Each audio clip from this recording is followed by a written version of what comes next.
Okay, it looks like we're recording, so that's great.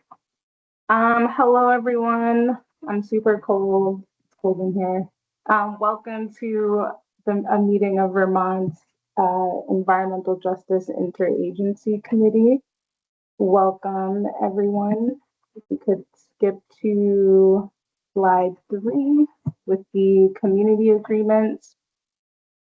We're not going to read these out loud, but just take like a minute for us all to silently reflect, and then we'll move on.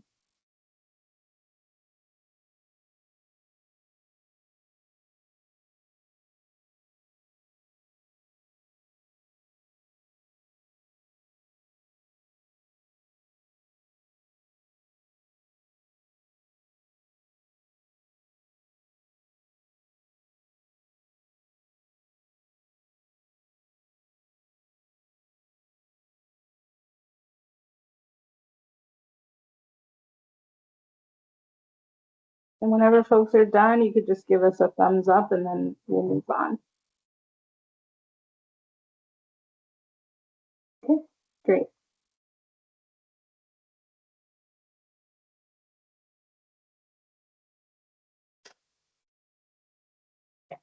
So here's the agenda for today. We're gonna approve, hopefully, the meeting minutes from November 6th of last year. We have a very brief presentation on the environmental baseline spending report, specifically just what's included, so that we're all on the same page. And then you all will share out with quick updates. And then you'll also have some dedicated time to work on your work plan, your civil rights and environmental justice complaint report work plan. And so today's a shorter meeting. We've got 2 hours, so we'll just need to all kind of be mindful of that. The meetings normally are 3 hours, and so we might have to be more on top of like facilitation and just making sure we're continuing to move forward. But that shouldn't be a problem. Are we at quorum? I think we are. Yep. Awesome. Okay. So all in favor of approving the November 6th meeting minutes? You can get thumbs up.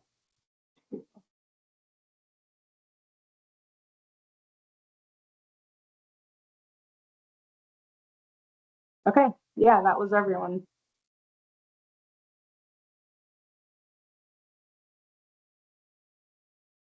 Awesome. Do you want to skip to the next slide, Kim, or? Yeah, we can move on. Okay. Okay.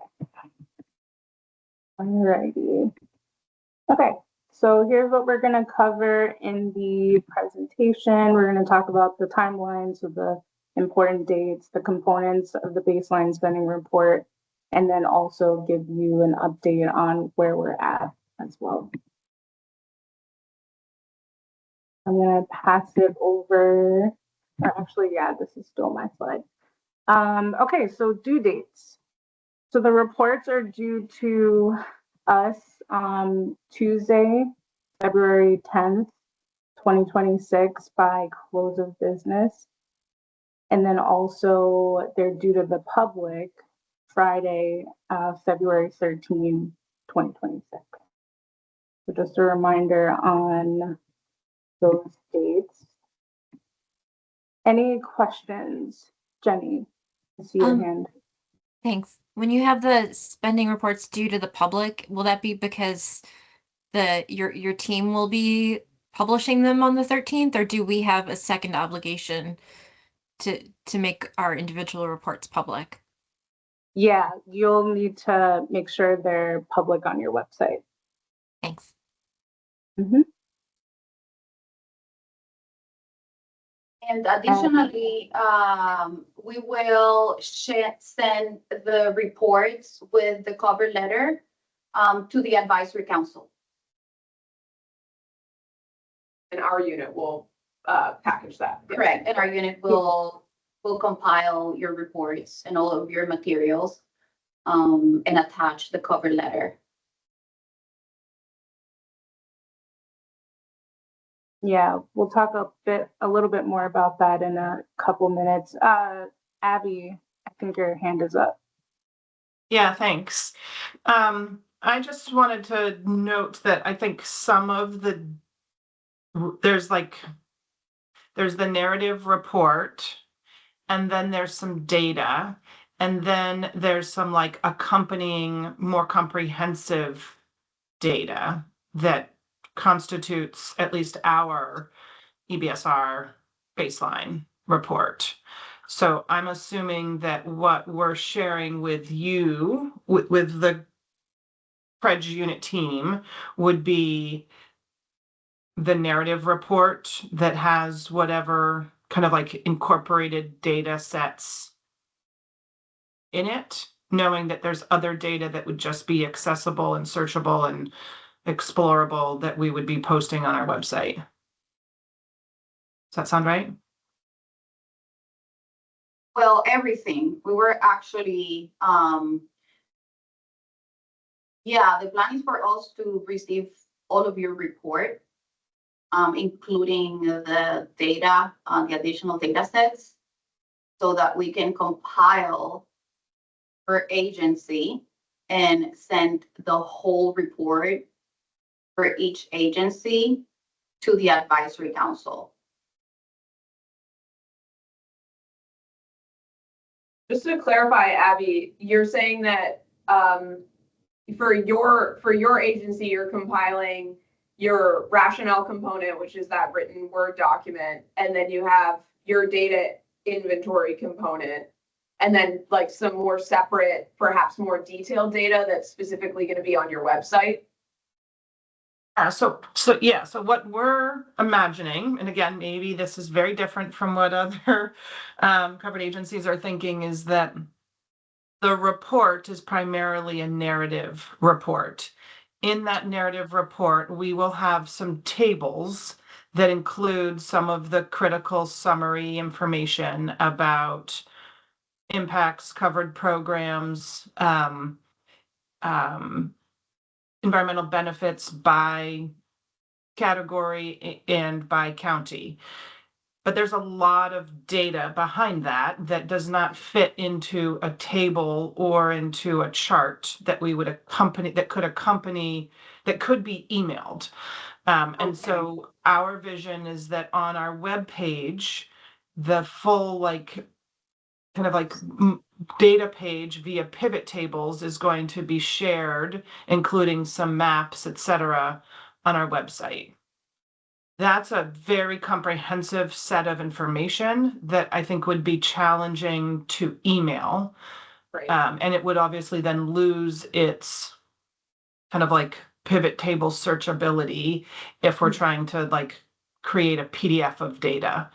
So what I think we are intending in our report is to just have like some accessible, publicly like search, like digestible data tables with a widget on our web page with the ability to do a deeper dive into that data if you wished.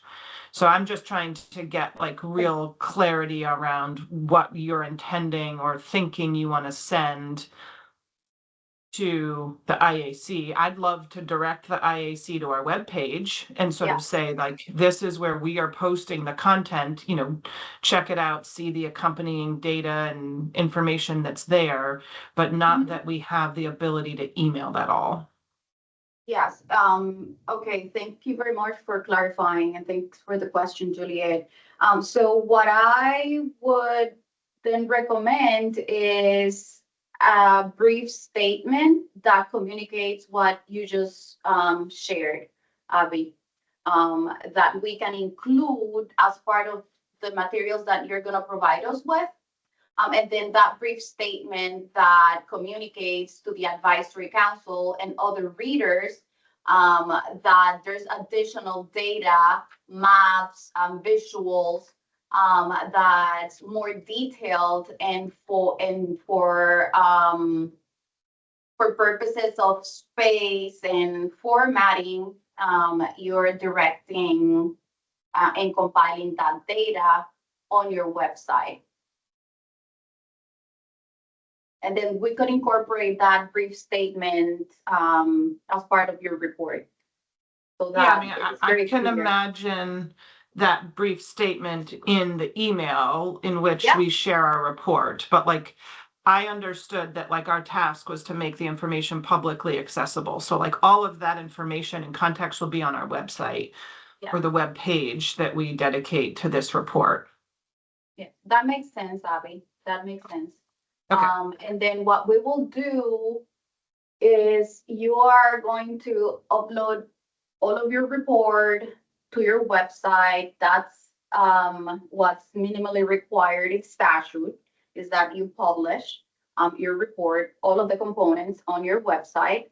And then as an additional gesture to the advisory council, we will compile all of the reports, attach the cover letter that we circulated, and then perhaps what we will do is, depending on what kind of information you share with us, regarding that additional content on your website, which is the bulk of the data, then we would add a reference in the cover letter that your agency is using that process.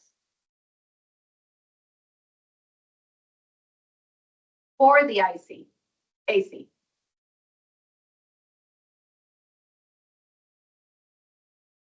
Abby?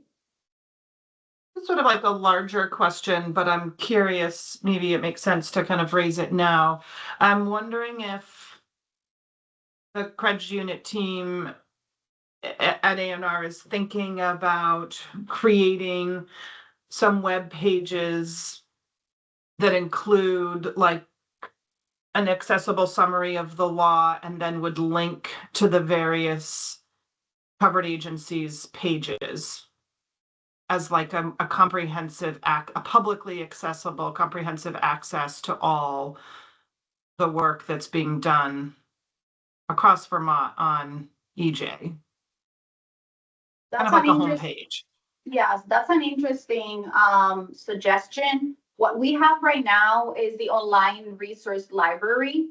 And on that resource library, you're able to find information regarding all of the work that's being done under the EJ law. And there you have access to minutes, outputs of meetings, technical assistance materials, reports that are provided. But you are suggesting that additionally, perhaps there's a link that directs users to each of the agencies' web pages that contain materials that comply with the EJ law. Is that what you're suggesting? Yeah, In 'cause I mean, I addition to think what you the just online resource library? yeah, because what I hear you describing is like the resource library, which is like the overarching EJ kind of like charge and deliverables and responsibility and resources. But then like individual states are starting to prepare, or individual agencies and departments are starting to produce a significant amount of data, like both our civil rights and environmental justice complaint reports and this baseline report, a proportionality plan, annual reports, like et cetera, et cetera, et cetera. And like, I think it could be interesting if there were like little buttons at the bottom of that page that could direct people to each agency department's EJ resources. Otherwise, like, how would the public know how? I mean, they'd have to go to each agency's website, do a search and find that content. If I could, I understand what you're suggesting. Let me just really quickly add that in the folders, you find the agency's submissions for all of the deliverables. But you're saying to create more accessibility and awareness, than to connect to agencies. Juliet? yeah, if I could just jump in, I think that we have discussed doing sort of like a revamp of the EJ Law website so that it's just like more user-friendly and accessible. There are two kind of obstacles to that. One is that, as you're all hopefully aware, the state is coming up on the web content accessibility guidelines deadline for the ADA in April. And so our web content managers are really focused on that at this moment. And so doing a revamp is sort of not amongst the highest priorities, I think, considering that deadline. And then similarly, some of what we've been interested in doing would require like creating sort of a dashboard with ADS. And as you know, ADS has recently restructured. So there's a couple of obstacles there, but it's definitely on our radar of something that we'd like to do. If it's okay with you guys, though, I think that we should potentially move on because Kim and I are going to talk a little bit more about the baseline spending report submission, just what is included in that submission, and hopefully that will speak to some of the things that are being brought up here as well. Does that work? All right, cool. I'll pass it back to Kim then. Great, thank you. So there are two components of the report. There's the data inventory component, and then in a couple of slides, we'll go over the rationale component. So for the data inventory component, you have, this is the spreadsheet. And so this is the spreadsheet with all of the core data fields that are listed in the guidance. So if we could go to the next slide, we'll talk through what those core data fields are. So we have the initiative name, the environmental benefit type, and related to that, we have the investment quantity, the funding source, the funding cycle, whether or not there's discretion, the investment location, the benefit location, or impact radius. So those are the core data fields that will be included in the spreadsheet. And I know that some folks have additional like tabs or columns or pieces of information, which is understandable. But this is just the what's minimally required. Any questions on this slide? Yeah, I mean, this is my question. It's like, are you expecting that spreadsheet is going to be emailed as an accompaniment to the report? Like, that's hundreds of lines of data, maybe thousands for bigger agencies. Can I just jump in here and say that the way that we usually do our submissions to the advisory council is that we provide links to the EJ resource library. So so these spreadsheets would be uploaded to the EJ resource library, and then there would be a hyperlink. So it's less about the amount of I guess data that you can send in a spreadsheet as long as we're doing it through hyperlinks. And in your case, Abby, since you'll be linking to your data on your public website, that should also be fine. We can link directly to that instead of to, a spreadsheet on the public resource library, if that makes sense. I mean, unless the instruction is that we need to upload that kind of data to the resource library. If that is not how you've currently been, if you've not been operating under the assumption that you're going to do that and you're not prepared to do that, then that's fine. What we can do is on the resource library where all the other data is uploaded, we can include like a document that has a link to your data on your public website. And it should be just as easily accessible as the rest of the data. If that makes sense, Abby. Yeah, and just for reference, like a similar approach is this is the same approach that we used for the complaint reports, right? Like everyone sent, we linked to we uploaded to the EJ resource library and then also linked to the library in the email to the advisory council. So it's a similar approach there. Great questions. Let's go on to the next slide, and I'll pass it to Juliet to talk about the rationale component. Yeah, so the second component of the reports is the rationale component, as you're all familiar with. This is basically the accompanying document that will explain your rationale as you've gone through the reporting process. So reading through the environmental benefits spending guidance, there are a lot of opportunities to make decisions about where you perhaps were unable to include data, where you omitted data, or if, to explain if there's like gaps in data collection, and if there's perhaps resources and capacity that would be needed to fill those gaps. So what you can see on the screen here are the guiding questions that we're asking folks to just reflect on, at minimum, unless they're not applicable to you, when you're filling out your rationale component. This is just for the purpose of transparency so that members of the public as well as the advisory council can understand the decision-making process that resulted in the data that you've submitted on the deadline. So it would also be helpful, and we've discussed this with the agencies as well, it would also be helpful to provide a quick piece of context in your rationale component that explains, how the information should be interpreted, like what the context is for a lot of the data that you have, and how it can be used, just so that folks can understand how to navigate your data. Are there any questions about this rationale component? Yeah, can you hear me? Oh, This is Grace. yes. I just put a question in the chat, and I think I had a similar question when we chatted offline about this. Like, if you have any examples or images or blurbs from A&R's draft, it would be really helpful to share, because these questions can be kind of vague unless they're, at least for me, unless they're tied to like specific things. I think that would be helpful. So just so I understand your question, it's about if we're able to show some examples so that you understand what we're asking for.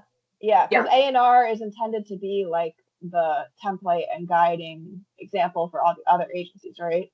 Yeah, we because our report is not yet final, we probably wouldn't want to share it today because it's still under review by our leadership, but we could reach out to you outside of this meeting and share with you an example of what our work looks like, if that's helpful, Grace. Yeah, that'd be great. Thank you.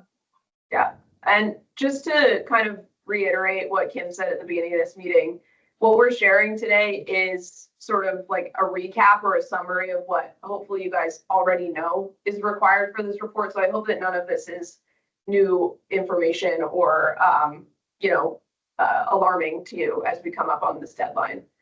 Stephanie?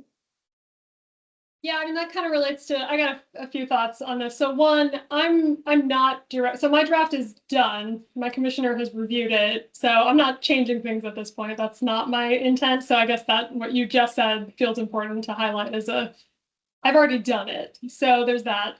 And then the second is, so I'm in my own thinking about these questions, but I'm not directly addressing what the gaps are. I'm giving what I have, because to some degree, I don't know what the gaps are until it gets reviewed. The public sees it, the council sees it, and then I'm told maybe there's something else we need. So I think there's a bit of a disconnect there where the data I'm presenting is the data that I have. If there are gaps, that's not necessarily apparent to me at this point, because I haven't seen what other agencies are producing. We haven't really had that opportunity to see what A&R is doing, to look at what other agencies are developing, which would have been incredibly important, but we're past that point because we're so close to needing to be done that it feels like we're not going to be able to have a full understanding of that until after they've been submitted. I don't know if that tracks for anyone else, but that's that's how I'm feeling about these questions. Is I don't know. I haven't answered specifically these questions. My rationale is, here's what I'm including and why, here's what I'm not including and why, and here's what I've got for data. Yeah, that's fine. I mean, that question about where might there be gaps in data collection, that comes specifically from the section of the guidance. I forget which step it is, but if while you're collecting and compiling your data, you find that there's something that you're missing. Like, for example, you don't have the geography component that we're asking you to report on. You don't necessarily have the quantitative amount of the investment for a particular environmental benefit that you guys provide. That's what we mean by gaps in data collection, not necessarily like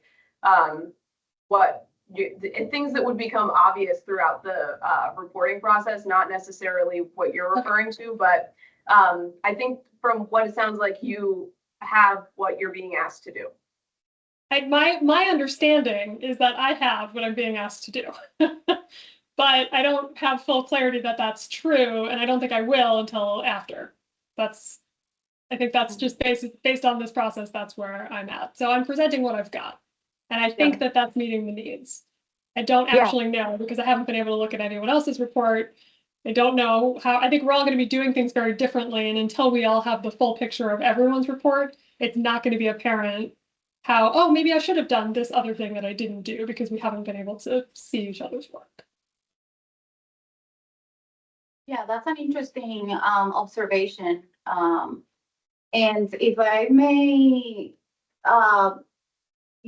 highlight here that from the beginning of this process, we were very clear that this first round is going to be very unique to each of the agencies, right? This is the first time we're doing this. And the question regarding data gaps, like Juliet mentioned, is specifically addressing the content of the guidance. If there are some of the fields that for whatever reason you cannot get to regarding the items that you want to report on, then this is where you would explain it. And we talked about this in the office hours, and I think, there's at this point, just trusting the process and the way that you went through it, I think is going to be really important. And also recognizing that this is a Herculean task, right? That we've been asked to perform without a lot of resources and really no capacity, right, to do this incredible task for our agencies. So it is important to recognize also that there are inherent barriers in the actual putting together of the reports. Additionally, the data gap question also comes into play when you do the evaluation, the first steps in the guidance regarding which environmental benefits provide, which investments, redirect investments provide environmental benefits to certain geographies. If you, after you do that assessment, you identify certain programs, and then for barriers in the way that you acquire and have access to data, you cannot get to all of those direct expenditures at this time, then that perhaps is something to signal that you'll get to later on as the years go by, and we hopefully get better with improved systems to get to that data. But this everything that we're sharing, we've discussed in the past. And so I am confident that the reports that you're putting together, one includes the information that you have access to at this point, and is responsive to the guidance. But like you said, we will have a better sense of how comprehensive the data that we're putting out is when we look at what other agencies are doing. But intra-agency, there's a certain process that you followed, and the output is the output, right? And it does not really, it should not vary depending on what other agencies have been able to gather. Although there may be an exercise into the future of aligning reporting, because there are data sets that are shared or investments that are shared. Abby, is it okay if we hear from Amy first, just because we haven't heard from her yet? We take Amy first. Oh, thank you. I want to ask a few questions and also talk about VDH's process, but I also see that you have time later in the agenda. And so I can hold it, but feel like we're in that conversation. So what feels best to you? If you want to ask your questions, and then I think after this we can hear what Abby needs to say and then move directly into the share outs. So Okay. that Okay, works. we're heading. Okay, great. Okay, so one, the cover letter that's drafted is beautiful. I feel like it's a security blanket moving through this process because you've named so many of the things that are happening internally at the health department. So thank you. We're doing a sample methodology that's been a very grassrootsy approach. And we learned that there's no magic wand in our business office for analyzing kind of at the systems level.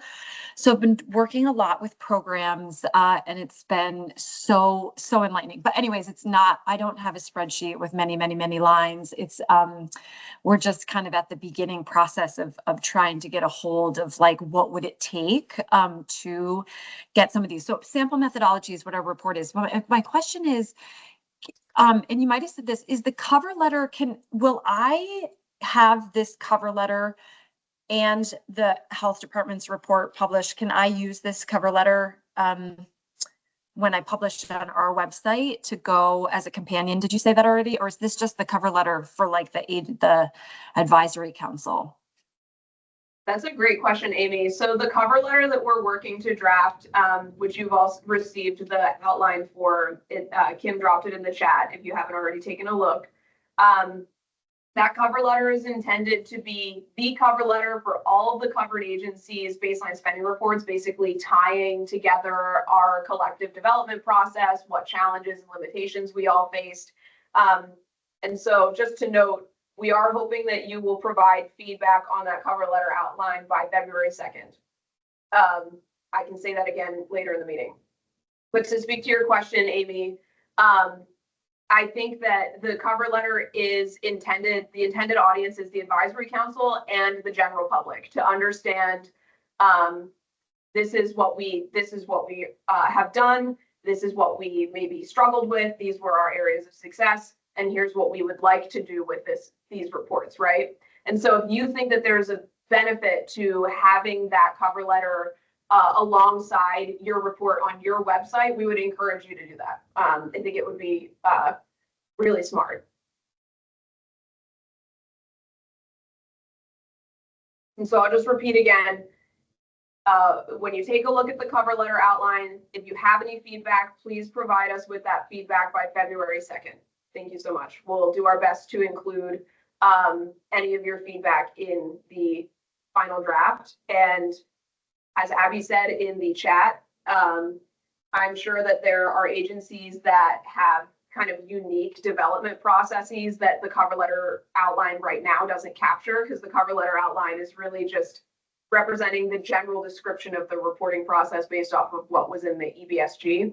But if you have some details about the way that your particular agency underwent this process, please share that with us. We would gladly include that in the development process section of the cover letter. So Kim, you said we're going to take Abby last and then move on to the share outs? Yeah. All right, cool.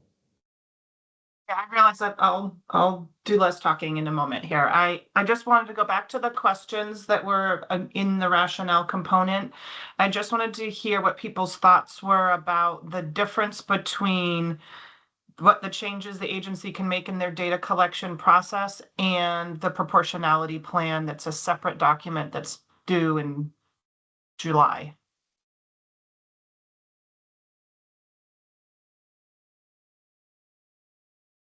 So if I'm understanding, can I reword your question, Abby? Yeah, please. So that I understand, sorry. So you're asking basically like, how are people understanding the difference between what changes can the covered agencies make to their data collection process? What is the difference between that and this goal of, redistribution of spending, which is due in July, which is a separate deliverable, right? Yeah, I mean, like, I guess where I'm going with this question is like, we included a lot of this content around like what we could do differently. And then as I was reading our rationale component of the report, that to me sounded like a proportionality plan. So I actually decided to pull that out and save that for July, because that was my understanding, was that we now have an additional new deliverable in July called the proportionality plan, which is about how can you make changes and possibly report better, differently, whatever. So I was just trying to get an understanding of like, what were people's thoughts around what that second bullet in this rationale component incorporated?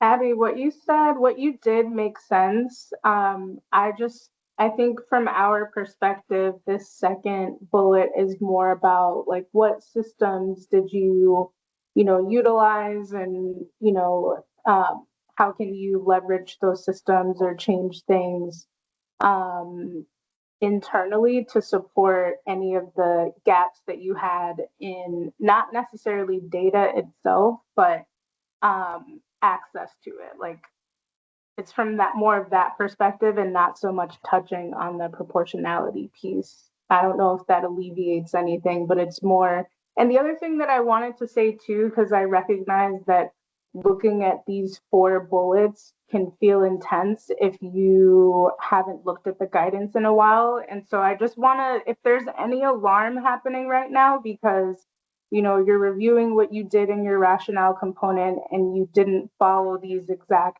questions, I just want to name that that's totally fine.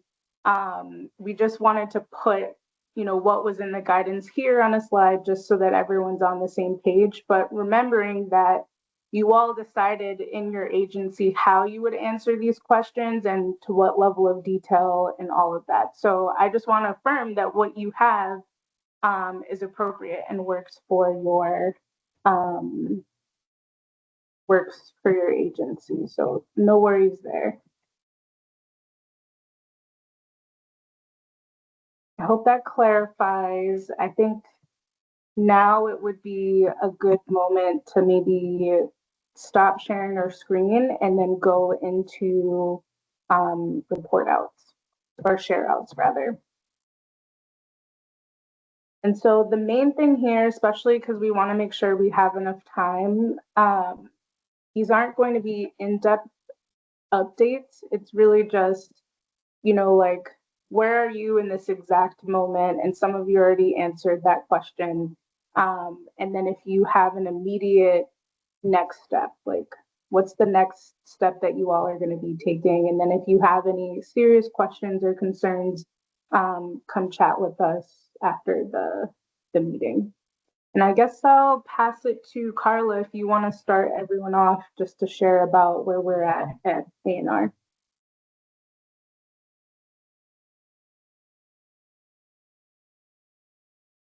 Sorry, I forgot that I muted us. Go ahead, Carla.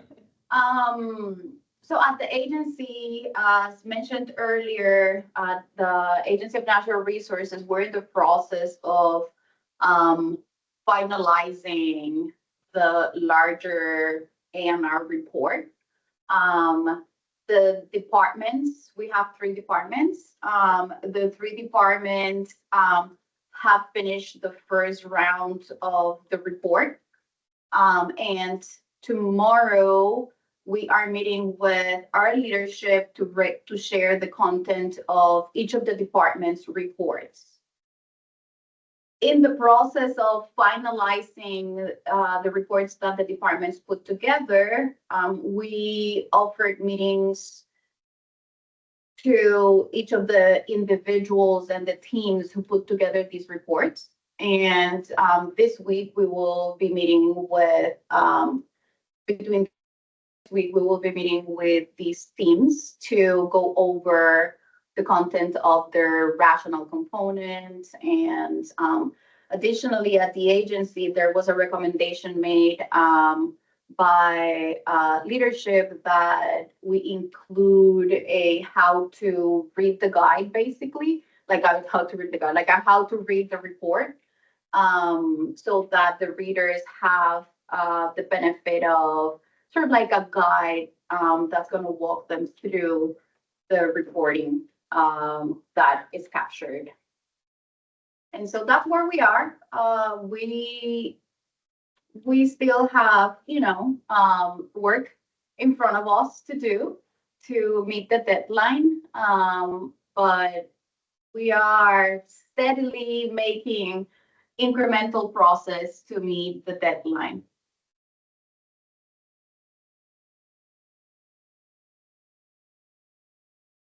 Great. Carla, would you like to pass it to someone? Well, actually, I would like to open it up to whomever feels prepared to share updates, if that's okay. I can go next if that's okay. This is Grace from ACCD.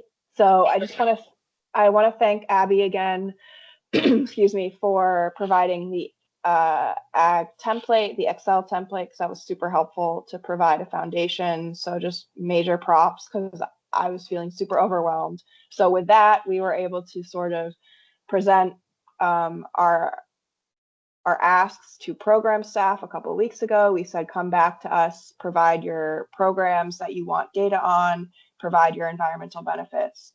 So we were able to sort of get them to do a little bit of work to say, like, these are the programs we think we should report on, et cetera. Then we took that list and took it to our finance staff, who I just want to shout out ACCD finance staff, because they were somehow just able to like pop out all the data from Vision.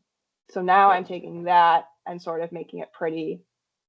We still have a bit of work to do on the rationale document, because I anticipate I'm going to have to go back to program staff and ask them for input, which might be tricky. But I'm hoping to present to senior ACCD staff next week, because we need to get their feedback to finalize it. But I'm feeling much better than I was a few weeks ago.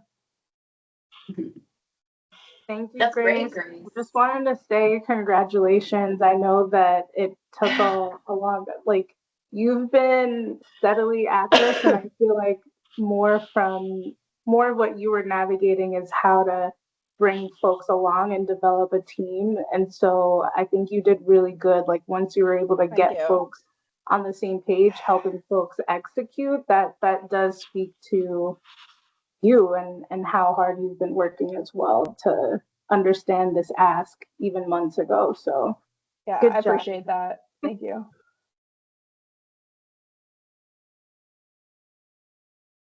Who'd like to go next?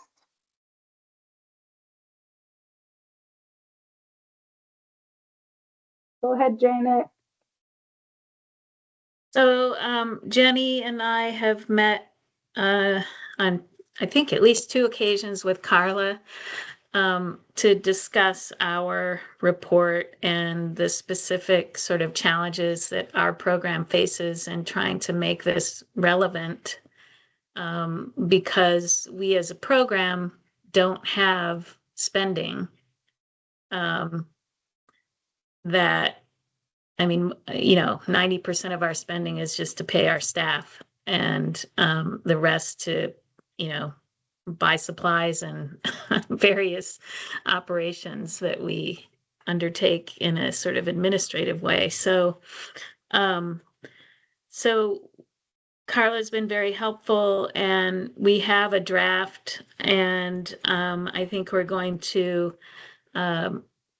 improve it with maybe a couple of maps that sort of describe how our program functions and works across the state.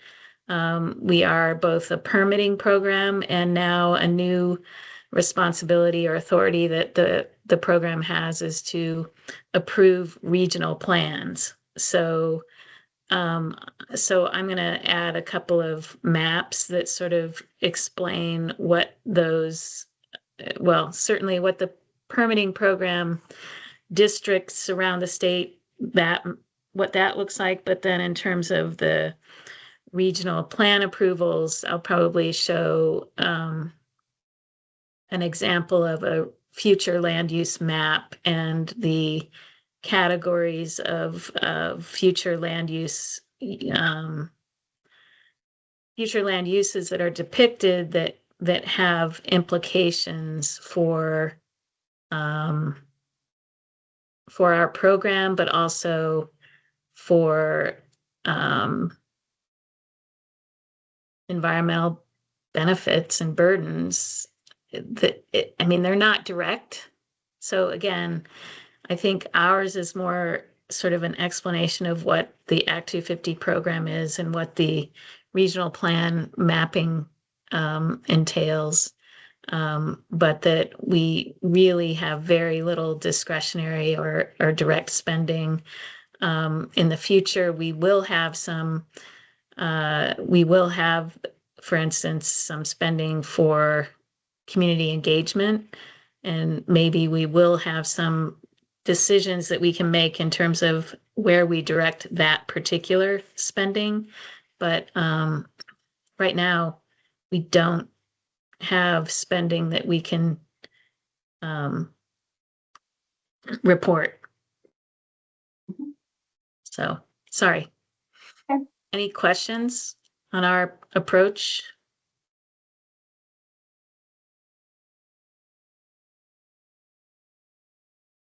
No, I think you're good. Thank you for that. Who'd like to? Oh, Claire. Yeah, I can go next, I think. And we're in a somewhat similar, although slightly different boat than Janet and Jenny at the Land Use Review Board and also the PUC. I know Elizabeth's not here, but I would say in terms of where we are, our narrative report is with leadership and it's kind of in final stages of review. So it sounds similar to some other folks where it's largely drafted and we're just making edits and revising.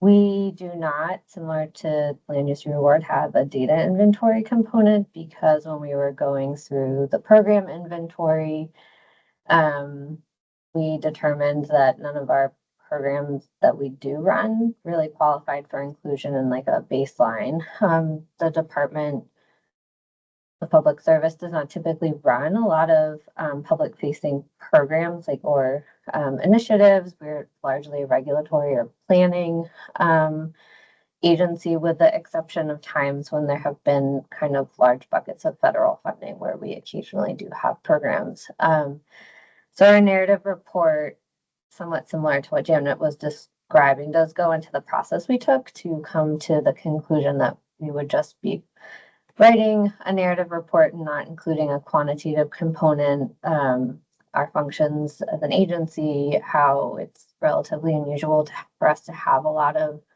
funding that we directly invest, and that a lot of our investment really is through staff time and different initiatives. And then because we have in the past 3 years had a number of federally funded or often one-time funded initiatives, we do have an appendix that qualitatively describes those programs and offers some high-level kind of fiscal year spend amounts. So we were trying to find the balance of what felt right given the way our agency usually operates in terms of this being a baseline spending exercise. And our report, discusses that and some of the trade-offs we made. So that's where we are. It's with all of our directors, and then we'll go to our commissioner's office next week to review. Yeah, happy to ask. Oh, and Abby, to your questions, I didn't answer because I felt like it would make more sense in that context. I think we talk about the challenges, or not challenges, but like what we'll need to think about in terms of setting a proportionality goal for investments, given we haven't reported anything in a quantitative inventory that would serve as our baseline. We don't go into detail into that because I think there's more conversations for us to have, but we do highlight, for example, like if we were to want to start tracking staff time, because that's where we invest a lot of our resources, like that would be a significant undertaking and would require some changes. We don't propose specific changes, but definitely highlight it as a consideration for future reporting.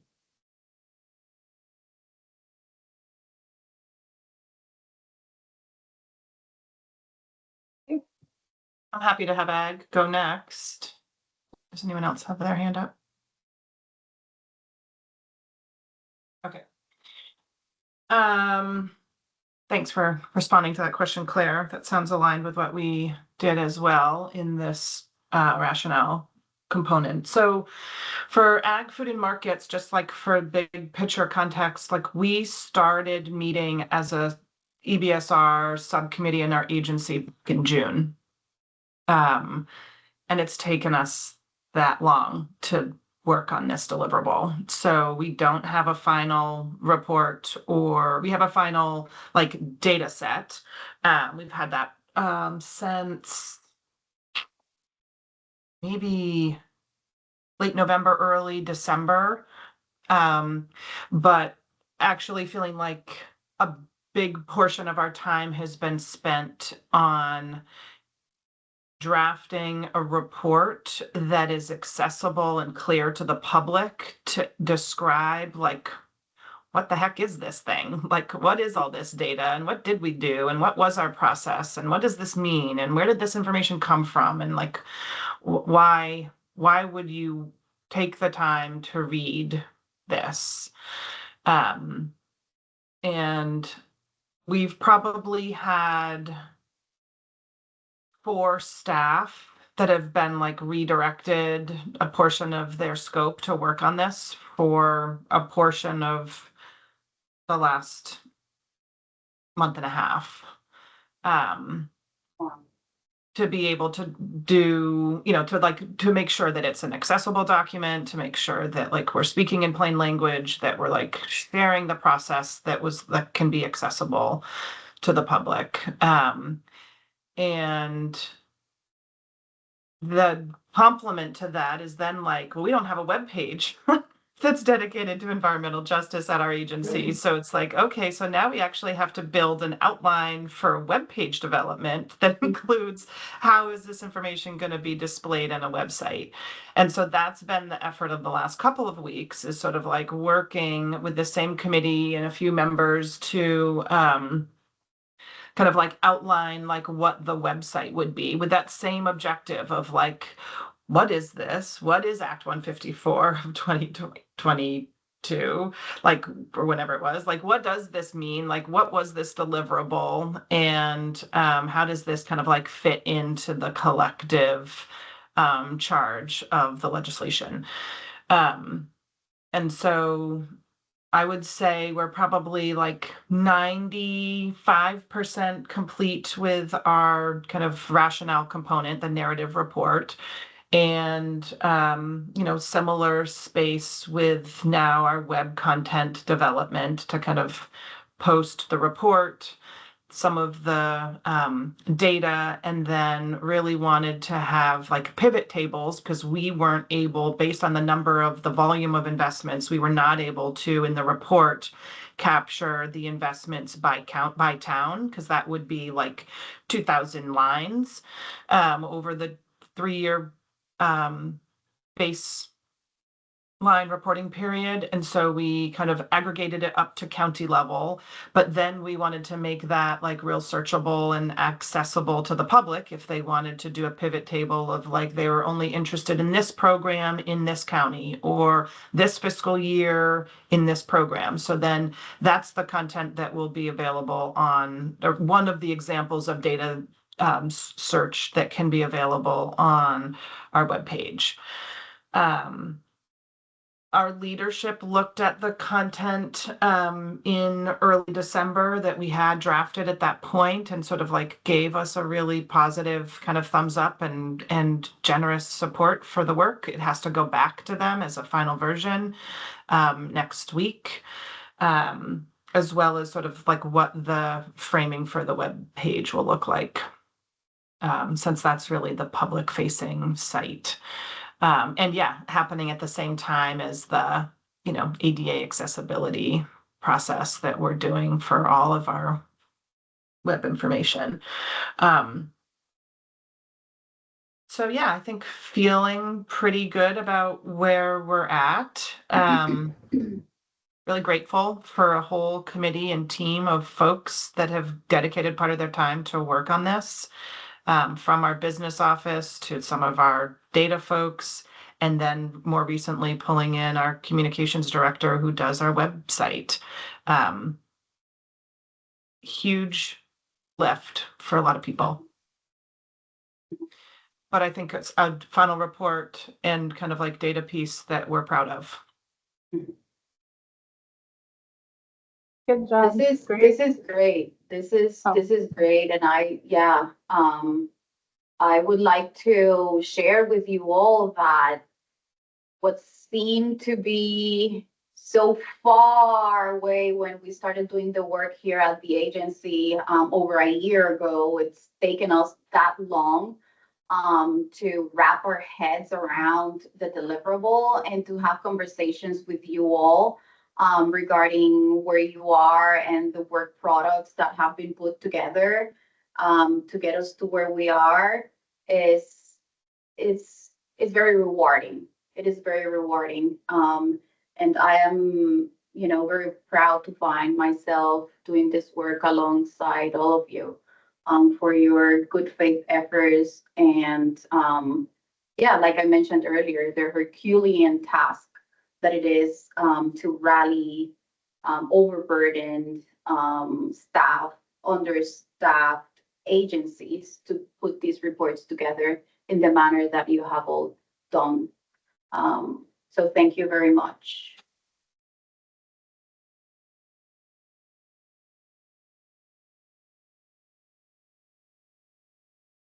Grace? Yeah, Abby, how were you able to direct 4 people to work or redirect 4 people to work on this report? That's amazing, first of all. Are these people you supervised, or were you able to talk to senior staff and convince them that their hours needed to be redirected? Because as I shared with Julia and Kim, I received some unfortunate pushback from our senior staff about why this report is important, why it's not redundant, etc. Yeah, Grace, it's such a good question. When we created, and I want to try to be brief because Amy and others haven't yet gone. So when we created the Ag Environmental Justice Committee within our agency, we asked for 2 representatives from each of our divisions. So we're a small enough agency of about 150 people that we don't have departments, but instead we have divisions. We don't have commissioners, we have division directors. So we kind of we miss like this middle tier leadership based on our size as an agency. And so we had, a committee of about 12 people that were kind of to be committed to and aware of the environmental justice responsibilities and deliverables of our agency. We then broke it down by major deliverable type, and we created little subcommittees for each deliverable type. And so we created a subcommittee to work on the environmental benefits spending reporting. And that group has worked incredibly hard to carve out time to be able to work on this specific deliverable. One of those staff is a member of my division and team. And, to be honest, next year we'll not have the capacity to put as much time as they put onto this baseline report going forward. It's an unsustainable kind of redirection of staff time ask that we've engaged in. The other staff are from other divisions, and in some cases they're data experts, or they're just really great editors, or they are part of our regulatory staff, and they wanted to make sure that our regulatory programs, while those are not direct investments, were somehow captured in this report. So just from a pure passionate standpoint, got engaged and stayed engaged. So I would say, yes, we had leadership approval for the collective process, and probably indirect approval for the actual amount of time that the report and the process has collectively taken, especially over the last, 2 or 3 months. That's very impressive. Thank you. Yeah, it is. It is a demonstration of collective leadership support for the work. I would agree. Thanks for sharing. I just want to do a quick time check in and say that we were hoping that you all would have 40 minutes to work on the complaint report work plan, because it's been a while since you've all been able to engage around that directly, and you still have a few people, I think, who haven't shared at all. Maybe Bob, hey Elizabeth, Collins on the call as well. So Amy, do you have anything else you'd like to share for VDH? And then I think we should give those folks the opportunity just to share, like, you know, where you are in this moment and a next step. And then maybe at a later meeting, we can kind of come back and do a deeper dive debrief and talk more about some of these kind of underlying parts of the process.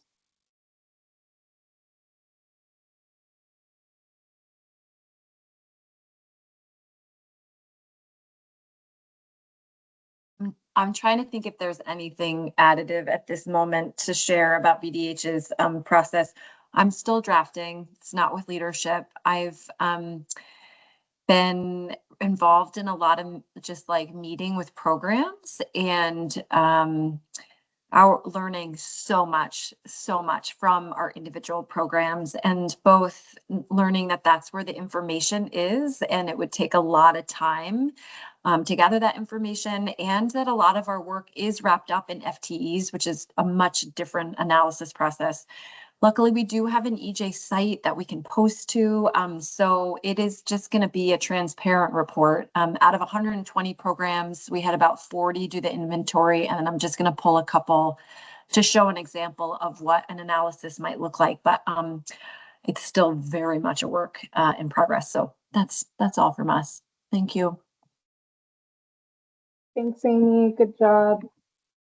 Bob, would you like to go next? Just let us know where you're at in the moment and the next step.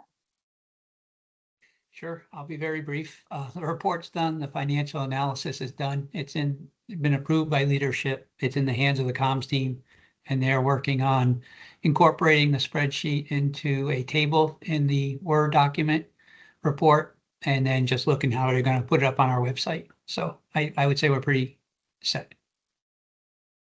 Congrats, Bob. You made it. You're here. We did it. Colin, would you like to go next just to give a quick update?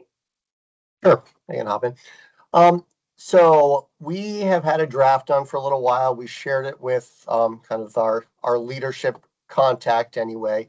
I don't know that she had time to do a very thorough review of it, but gave us some input on some of it at least. And so went back and have been doing some edits, and have been working to kind of fine tune the data. I met with, and I think I've said this on here before, but our approach was to kind of we did an inventory of kind of all the programs through the kind of PPMB metrics process, but picked 3 that kind of were very clearly had environmental benefits. And I kind of did a deep dive with those, kind of got into the data pretty seriously, met with the program people, and I've met with them a few times now, and kind of put that information in GIS and tried to get that down to various levels of granularity in there. And so have been iterating a little bit on that data process and putting together some tables at kind of various levels. So it's all coming together. It still needs a little bit of editing and a little bit of fine tuning of the figures and a couple tables, but I think we're in pretty good shape. We've had a bit of kind of chaos going on at the agency recently with the whole restructuring. And so Dave, who obviously is normally on here too, has been kind of had some different job duties and things. And so it's been a little chaotic, but we're still pushing it forward. So hoping to be wrapped up and get it done by the 10th. Good job, Colin, adapting to all that's coming up. We appreciate you. Yeah, thank you. Elizabeth, would you like to share? Or Stephanie? I saw your hand. Oh, sorry. I shared quickly at the beginning that my report is done, but just wanted to say so in terms of Abby's question, our amount of data is a lot less than I think what the volume she's talking about. So mine, I have the documented report where we reviewed the 44 funding programs that were over the 3-year period. A lot of it is justifying why those programs are not addressed in detail because they're not applicable for whatever reason. They're indirect, they're discretionary, or they're non-discretionary. And then several programs where we did address in detail what those programs are, how decisions are made in terms of funding, what exact projects were funded over that period. So I have that all as charts. So the program review chart listing all of the 44 programs, listing based on what Abby sent us in the beginning, whether they're direct or indirect or discretionary, what category of environmental benefit there might be. And then for the like transportation, ours is also 3 specific programs that we addressed in much greater detail. We have those mapped by town, and then all of the projects that were funded under each, and a good discussion on how we make determinations about what to fund currently. So it doesn't get into what we're talking about later in terms of what else we could do to make better decisions, but details out where we are now as this baseline function within those programs. Thank you, that was helpful. Elizabeth? Sure, I can go. So the commission has a report that's been approved by leadership.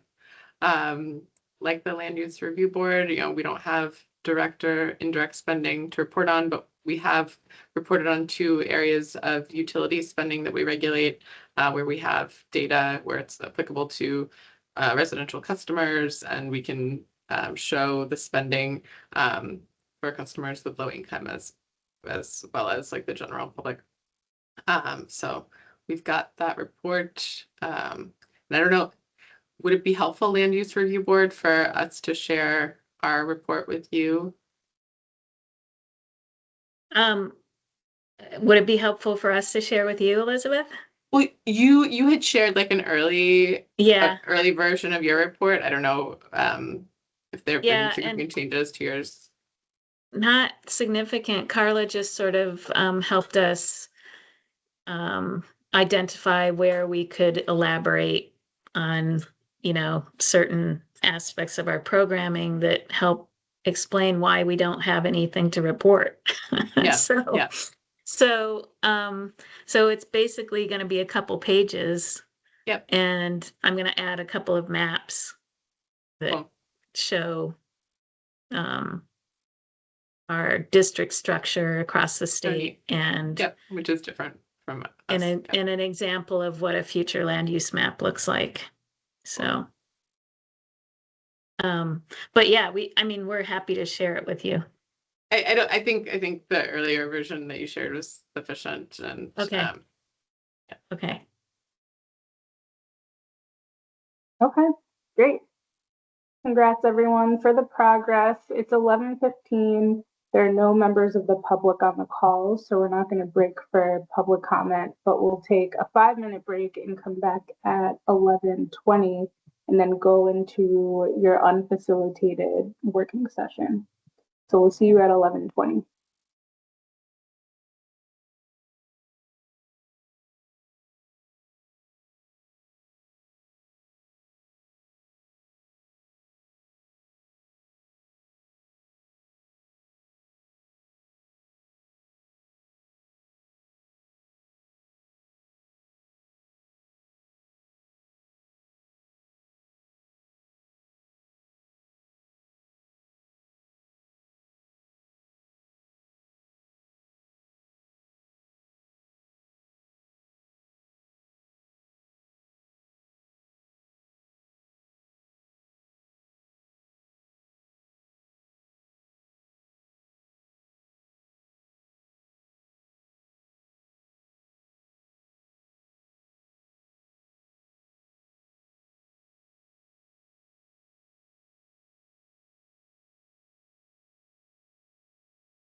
All right, welcome back, everyone. Okay. So earlier I dropped in the chat your current draft work plan. And so that's there for your reference. This is an unfacilitated working session. So Juliet and I are going to take a step back and just let you all connect. You'll have 40 minutes. We could even go maybe 45 minutes. We don't have a lot of updates, at the end of the meeting. So it's up to you. The most important thing is just to make progress and then identify next steps. And you all can determine what, level of progress you want to complete today. So any questions before we do that?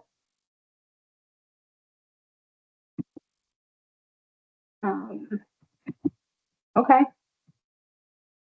So I'm going to go ahead and turn my camera off. I'm here if anyone needs anything. And I don't know if, Carla, if you'll just join through the room or on your own computer, up to you.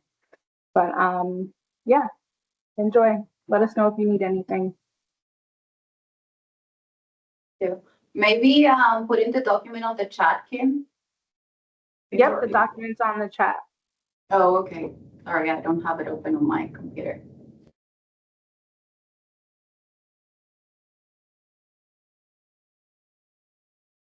Yeah, it's the first. Which one is it?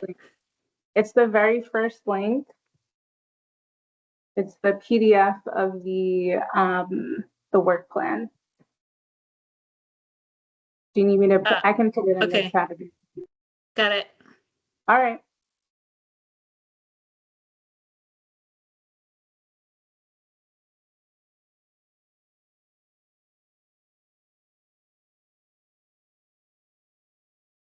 Okay, so to kick us off, this work plan was the product of Elizabeth and I work after a public meeting that we had last year.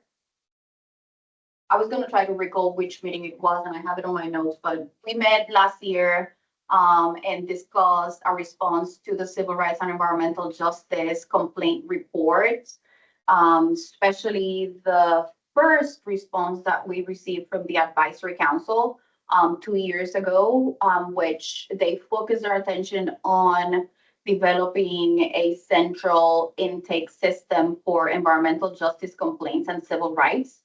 Since then, we've communicated to the Advisory Council via responses under this deliverable. And we've communicated that civil rights is an area that should be separate and distinct from the environmental justice complaint intake mechanism. At least the Agency of Natural Resources does not feel comfortable combining these two areas of work.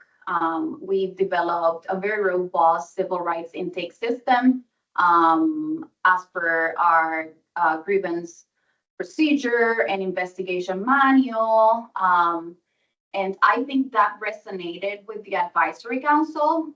Therefore, we concentrated our attention after discussion in that public meeting last year to develop a work plan to provide tangible steps to the council that the agencies will take in advancement of the recommendation of having some sort of like centralized intake system to field, triage, and manage environmental justice complaints. Additionally, our responses included collectively an ask for the council to share content, substance regarding the question of what is an environmental justice complaint? What should fall under such a category so that then the agencies can take that substance and develop protocols internally to field, triage, manage, and respond to these concerns. And the work plan that you have before you is a first attempt. It was already shared with all of you. You provided feedback, it was incorporated. So this is the first draft, final draft of the work plan. And the intention is that it will be provided as a response to the council in March 15th, including each of our agencies' civil rights and environmental justice reports.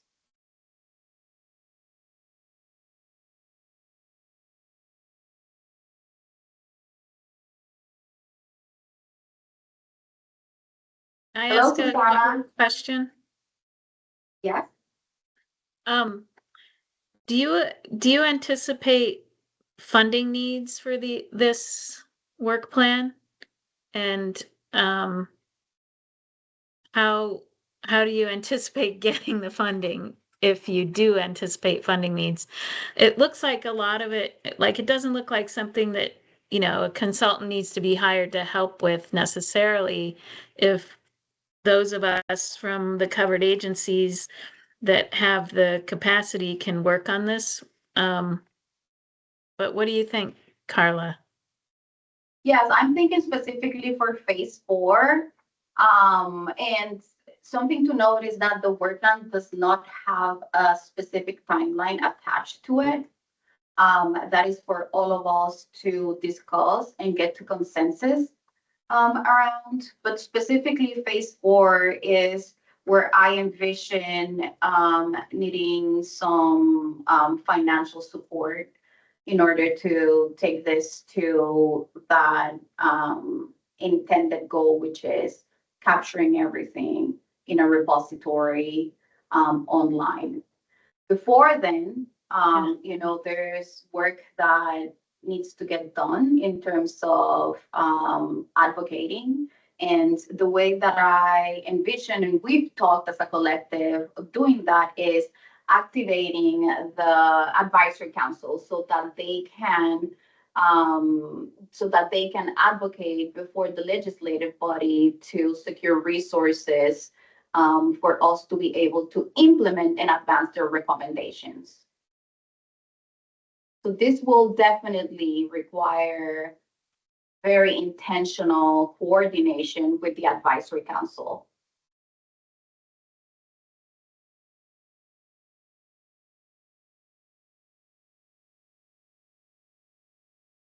Which suggests to me that the timeline has to be at least a year out.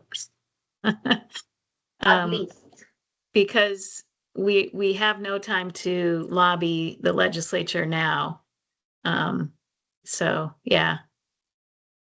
At least a year out. And in looking at the work plan again and thinking about the deliverables that we're going to be advancing under the EJ law, I tend to think that it will take longer than a year. Yeah. Unless the advisory council takes this and centers their efforts in supporting agencies to get the support that we need in order to make this a reality. Otherwise, with the cumulative burden rulemaking, the redistribution goal, the reporting processes, they kick in annually after our baseline report. And the mapping tool, I don't envision agencies having the capacity to take this on.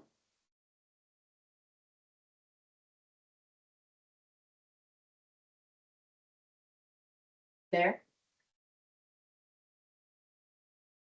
Yeah, I think you summarized some of my comment, which was that I feel like when I reviewed this back when it was initially drafted, it felt like the core content and the steps were pretty much all aligned with the discussion we'd had and what felt logical, but that a timeline would really just depend, on agency capacity. Like, for example, I could I would need to discuss with our division that currently handles our complaints, like what their capacity is to be involved, because I don't know that this would make as much sense for me to lead on in our department. So I wonder if, yeah, there's some work to do to investigate within each of our agencies who are interested, like where that capacity is, and then try and come up with a reasonable timeline from there. And then to Janet's point, maybe a revision would be kind of parsing this by like what could happen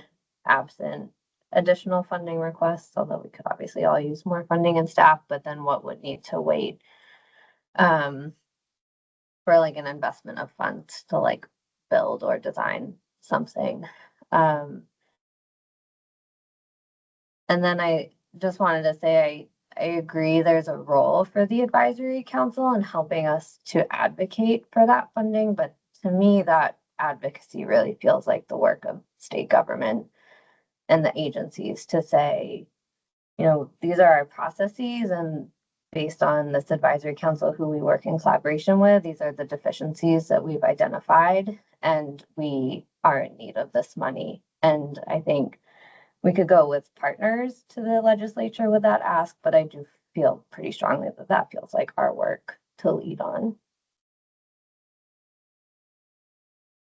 Yes, I agree, Claire. Yeah, and you know, that's the comment I made earlier about needing to coordinate very closely with the advisory council. I think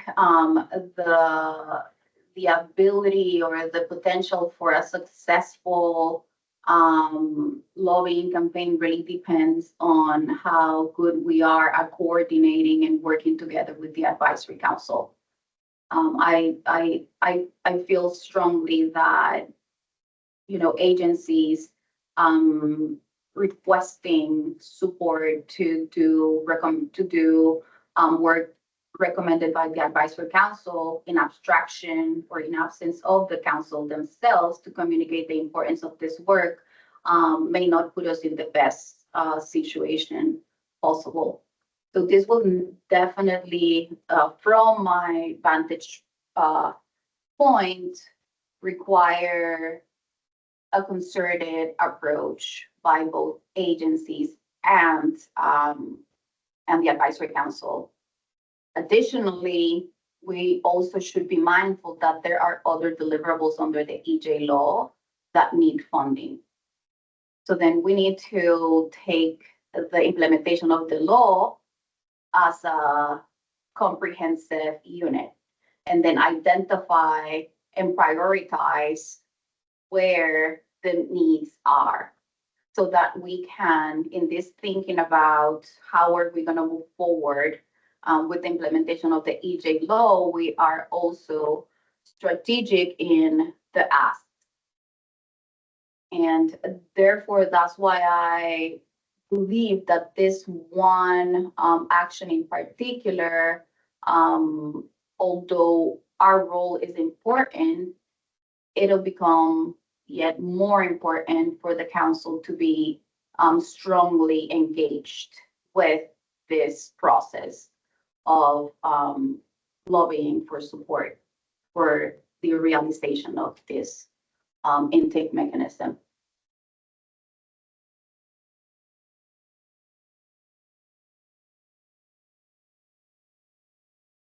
Abby? Really quickly on the timeline, at least from our agency's perspective, and I think it's relatively ubiquitous across state entities, we design our legislative and budget priorities in August to then be shared with leadership and then be shared with the governor's office in the fall, and then to know if they're likely to happen in the following January during the budget address or days before. So, and then those funds wouldn't be available until the following May. So that's the timeline that I am very familiar with state agencies, departments, kind of building prioritized budget needs. So that would mean like a plan by August of 2026 that would result in funding and or positions being available in May of 2027.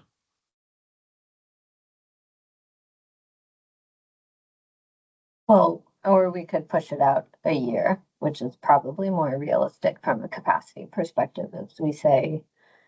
Later, Publish this in March to collaborate with the advisory council with an objective of having something that could be formulated into a budget ask for 2 legislative sessions from now. Mhm.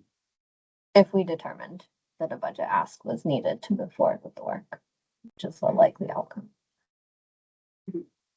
And also taking into consideration that Claire, is the timeline that I was thinking. So it would be ripe for actualizing in 2 years and initiating the work in 2 years after a coordination opportunity exists, closely collaborating with the advisory council so that we can identify roles and responsibilities and how we're going to move forward with doing at least the first 2 phases, which I think can operate independently of the budget availability.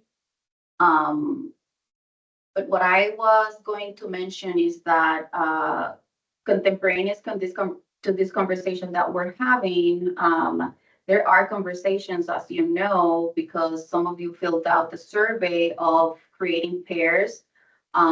It was previously called the body system. Now it's called the WOW pairing.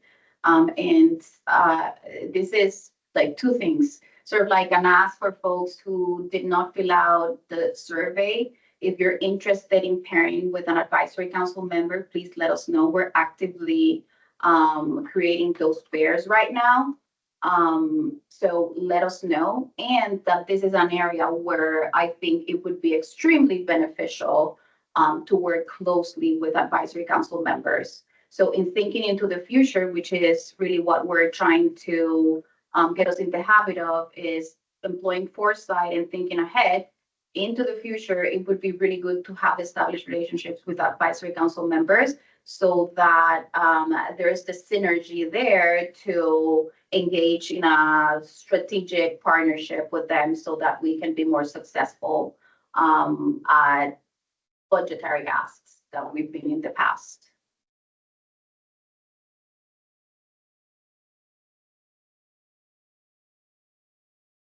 There. Yeah, no, that's a good point. And so just, well, maybe I can start writing down edits I've suggested that we make to the document, but maybe Okay, another great. edit would be, and I could pop them in the chat, would be adding, similar to the benefit spending guidance, actually kind of a phase 0 of this, where we kind of build the core team that would be working on this. I feel like similar to how we've moved forward most of the products under this law are deliverables, it feels like there will just need to be some sort of core task group that is helping advance this work outside of our public meetings. And maybe that is worth just formalizing so that we account for it in the timeline as we try and like put forward milestones.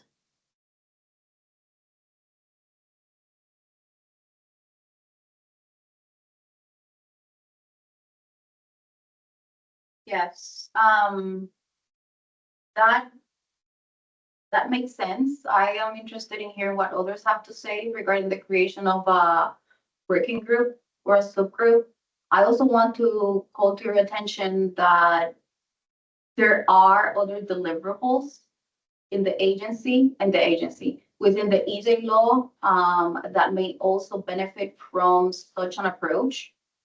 So in thinking about capacity, we also should be mindful of the timeline for the moving forward of this work, which right now we have the benefit of being able to assess immediate immediate needs versus long-term needs. And specifically, we're talking about the mapping tool work. We're also needing to have conversations in depth about the redistribution question, and that is due in 6 months. And then lastly, the cumulative burden rulemaking, which is going to be a big undertaking for all of our agencies. So then that phase 0 of identifying a subgroup also should be considered in the timeline, and taking this timeline with the timeline that the EJ law has established for deadlines is going to be really important, so that we are actually identifying a period of time that we will have the resources and the ability to intentionally engage with advisory council members. Abby? Yeah, I think you said it far more articulately than I would have, Carla. I'm feeling a little anxious about capacity before July of 2028. I mean, again, maybe that's just the capacity that would be necessary for this type of a kind of like a centralized complaint system. And I really appreciate that may be the ask then. But there's, a lot of additional deliverables that I am feeling some urgency around, kind of like capacity and position need sooner than that. And so maybe we just have to, maybe that's exactly what you were saying, Carla, is like aligning the timelines and thinking about the capacity needs for the various deliverables, and strategize whether a multi-year or a multiple capacity position requests feels appropriate for the collective EJ needs. But given, I guess the last thing I'll say, given the 2026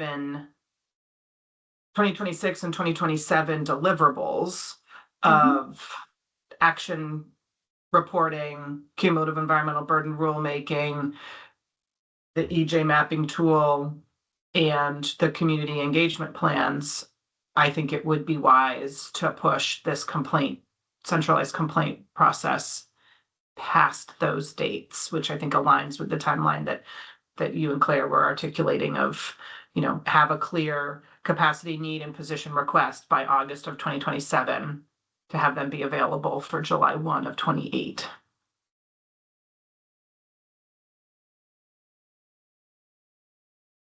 That we might need something prior to that for other deliverables. How do others feel about capturing in this work plan that timeline that Abby just articulated? And including phase 0, which would entail a brainstorming around the creation of a subgroup. So Abby, you're suggesting finishing by August 2028. Is that right?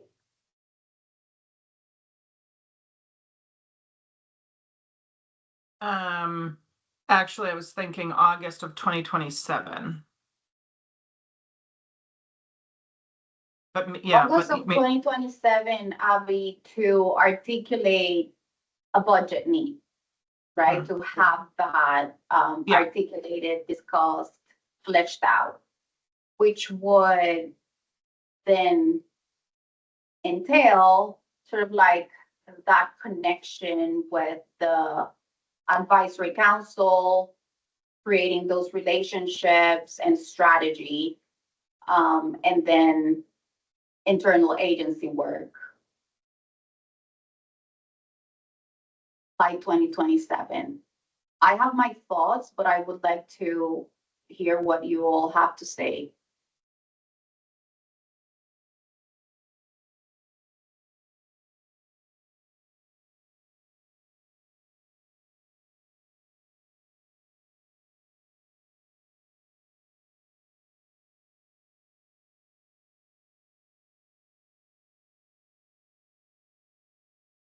Okay, I'm gonna go.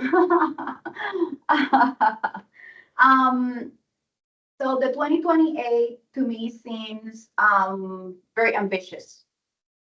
And the reason is that in order to have a budget proposal fleshed out, developed, and fully coordinated and aligned with the advisory council means that we would have to advance those steps contemporaneous to the deliverables that are due on 2027 and 2026. The connecting with the advisory council is an important piece, and it is important to take the time to create that common vernacular, right? Like the common way of what agencies do in this budget development process. So it's gonna take time to get us aligned with each other. And that work should start 2026 around this one particular task. And then 2026, we have the redistribution. We also have, of course, some folks moving out from the advisory council. We have a vacancy too. That was recent. We also have the reporting process that we need to always be thinking about and putting together, right? So that we're not waiting until the last minute.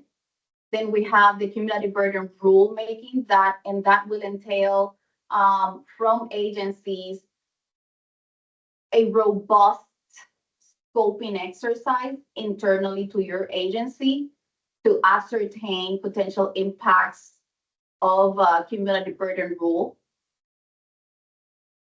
And then the mapping work, which will require testing, regular meetings with the contractors, data evaluation, engagement support, and then on top of that, thinking about the organizing around that budget question. So all of those things would have to move concurrently in order for us to be able to put forth a proposal by 2027, month 8, August 2027. So the approach, Claire, you have your hand up. I'm sorry. No, you can finish. I don't mind. So in thinking about the parallel tracks,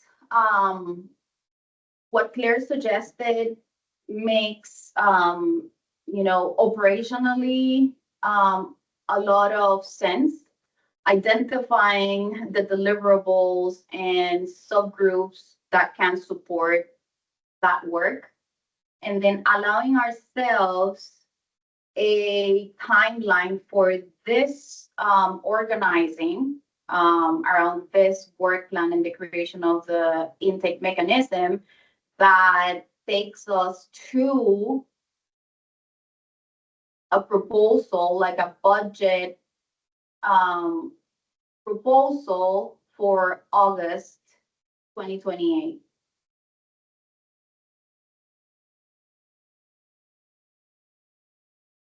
And let me just add another thing, and it's, I just want to really communicate the extent to which the agencies will engage in more work, right?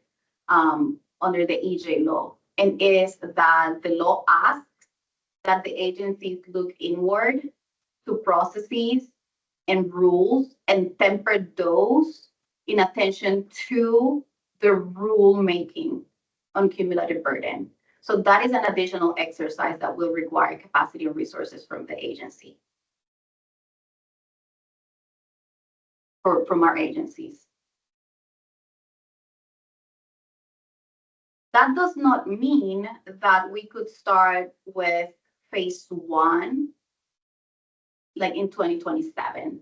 At the same time, we are building strategy, 2020, late 2026, 2027, as we start building strategy around the concerted central intake mechanism. So there would be work, foundational work that needs to happen. And given what's in front of us, I think we can start doing that in a very measured way, late 2026, with organizing, developing subtasks under the phases, and then assessing the role of the advisory council and ability to support the work, thinking about how the body system can fit into this co-creation space, and then working internally to get the support needed to then present something August 2028. Claire? Yeah, I know we're quickly running out of time on this meeting, and I'm curious if there's interest in devoting time at our next meeting or an upcoming meeting, like to this topic, like it having just like an honest but workshop type discussion about all of the work that is ahead over the next 2 years, and like which agencies are particularly interested and may have capacity to advance what buckets of it, because I don't want to speak for others, but I just can't see how we do it all without dividing and conquering to some extent and pulling in other staff from our agencies. And I think if we could, I know at least for me, it would be helpful to have a conversation with my leadership about that. If we'd had some scoping discussion amongst ourselves to say like, here's what we know, not just about when the deliverables are due, but the like timelines to get to those points of work where we have them, and then can say like I imagine there are some agencies for which some deliverables feel more applicable than others, and maybe like more willing to try and advocate resources to those. And hopefully we aren't all in the same buckets and there is some dividing and conquering that could occur strategically. But I'm just curious if others would be interested in that, because I feel like that would be a really helpful conversation for me, at least. Thank you, Claire, for that. And I would like to share that we have office hours around the BSR, the baseline spending report. And during those office hours, we were actually able to have conversations with participants, all of you, I think, but one agency, regarding how do we organize. And there was consensus that thinking about subgroups or divvying up in some sort of governance structure may be the next thing to tackle. So I definitely think that carving out some time in the next meeting to assess how we're going to move through the deliverables in the next several years is definitely super helpful. And not only that, but then we can make sure to identify the steps, the foundational steps necessary to get to a timely completion of the deliverables, so that we can assess, exactly what it is that, well, not exactly, but some of the things that we would need to secure resources for.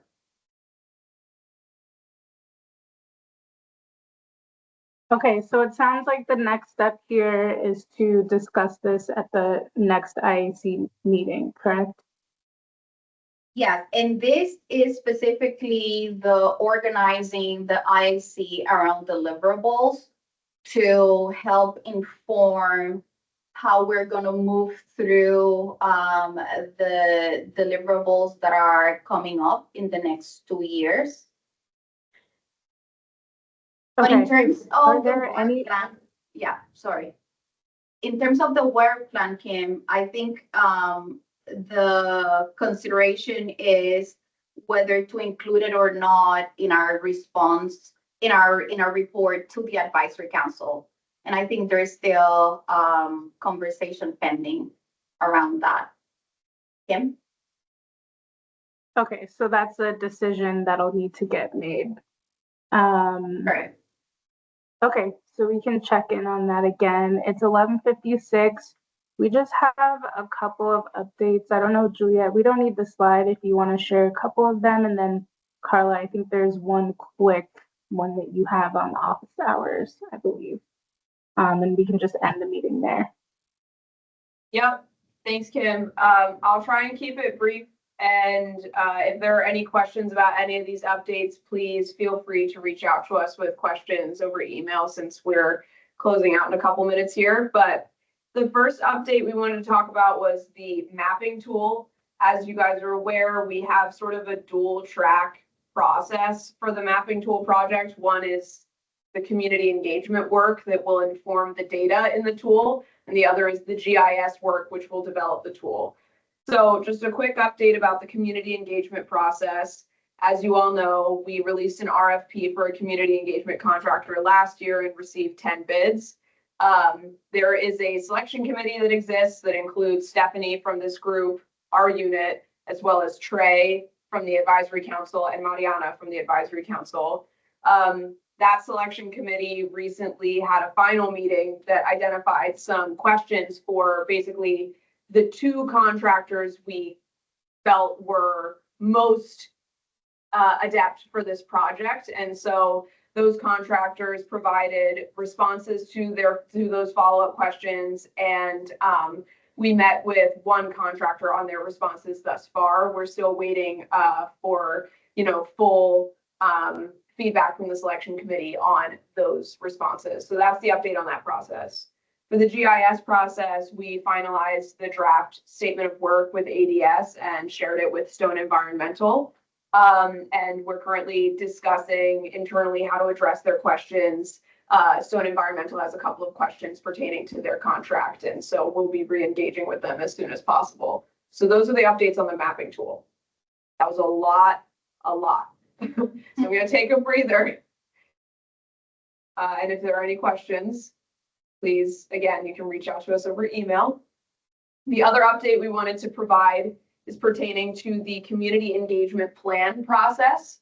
As you recall, you guys, as well as the advisory council, agreed that it would be helpful to create a subgroup related to the community engagement plan process. So this subgroup would predominantly focus on providing some guidance to all of us on how to create our covered agency community engagement plans. That subgroup includes our unit, Ricarda Erickson from the Department of Public Service, Charlotte Safran from the Department of Health, as well as Sarah McElvenny from the Agency of Agriculture. And it also includes 3 advisory council members, Mariana, Victor, and Jennifer.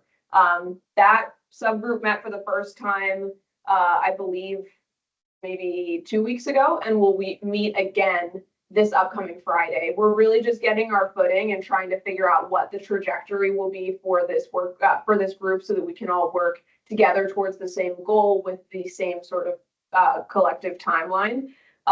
So there will be more information on that when we have it. But that's our best update that we can give at the moment. I realize that it is 12 p.m. now, and we do have one last update pertaining to rulemaking, but I don't know if we would prefer to, just share it over email.